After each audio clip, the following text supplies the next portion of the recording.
welcome to the Canvas Garden Studio. Today I want to talk to you about this little painting I did of Bluebird sitting amongst some white wild roses. This is acrylic on watercolor paper, and today I'd like to just go through my process of creating this painting. Below I'll have a list of the colors I used on the palette. And as I begin, I use the colors in a wash effect just to lay down the first layer of transparent colors here. Now I chose yellow in the background here because I wanted it to give that glowing effect underneath the layers of acrylic, so he really looks like he is sitting in the bushes of the wild roses. After the first layer of acrylic wash here, almost like a watercolor effect, I start building in, getting darker and darker as I go along.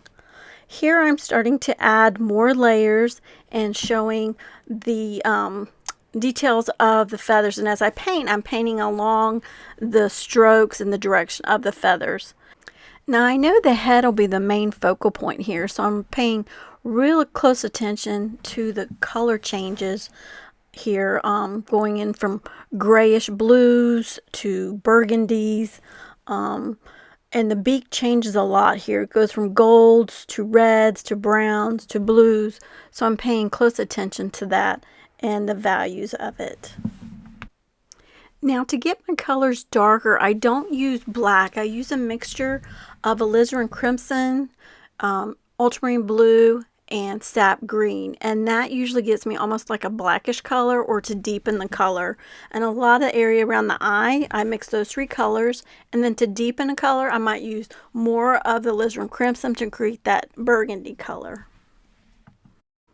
Now as I blend the blue into the red of his breast here, I'm using the red iron oxide as the red color and mixing it in with ultramarine blue to kind of blend those together. Now to get that bright blue, I'm using ultramarine blue and teal to really pop that blue out. To get some of that gray into his feathers here, I use that same black mixture and then add some titanium white to get that gray color. If I want it more blue, I add more ultramarine blue, but if I want it more gray, I have the even amount of all three colors to create that effect.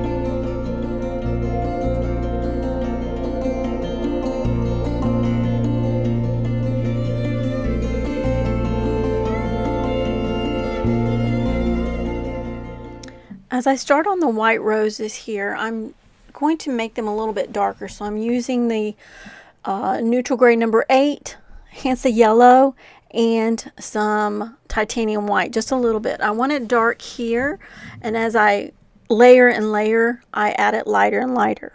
As I come closer to the top where it's reaching the bird, I want it to pop out from the bird, so I am going to make this a little bit lighter by adding more titanium white.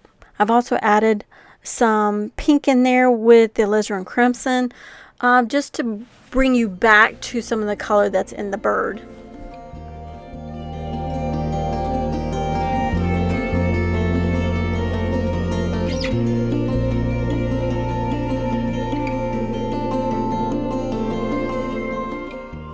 Alright, here you can see that the gray mixture has kind of dried and is dark. And now I'm adding more white on top of it. Now that will darken too, because you need to layer and layer. Now I'm adding in the leaves, and here I'm trying to just do a variety of mixture of greens just to add interest. I don't want all the leaves the same. So on the green I've used green gold, a little bit of the cadmium orange, and the Hansa yellow just to change it up. If I want to darken it, I'll use sap green or ultramarine blue. And I want them all different, and you can see it there. Alright, here I'm starting with the background leaves, and I'm just going to add different layers of different shades and tints of greens just to give it the effect that it's way in the background. And then I will later cut in to create more solid leaves, some more background veins back there.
Alright, as you watched me create the different shades of green here, the underlayer of the yellow kind of unifies all of them and creates that glow. Alright, as I'm finishing up here, I'm thinking about what color do I want to make the sky area. And I don't want it blue because it'll blend in too much with the bird. So I chose to do a greenish teal color here, and as I come closer to the bird's head, I want it lighter so that it creates a focal point there on his head.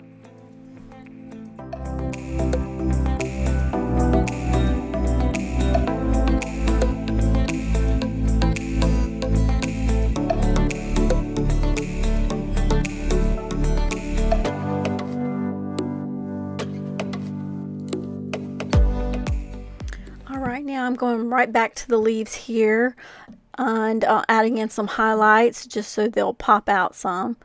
And then I'll also grab some of that teal in a moment here and start adding that into the leaves just so the teal of the sky kind of connects back down to the leaves, and it draws your eye around the painting that way. I'm going to be mixing some color for the stems of the leaves here, and I've mixed a greenish brown, and then also we'll blend that into more of a green gold just so they'll pop and stand out.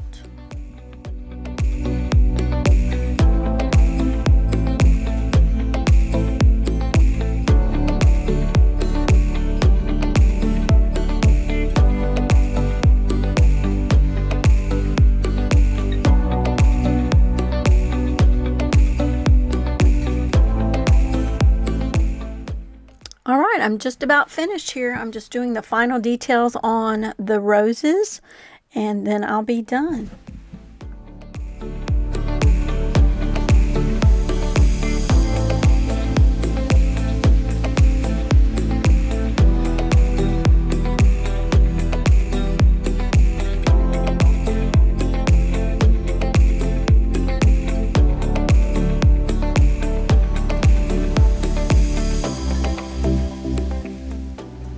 Thanks for being here, and I hope you've enjoyed watching me paint this beautiful bluebird sitting amongst some white wild roses.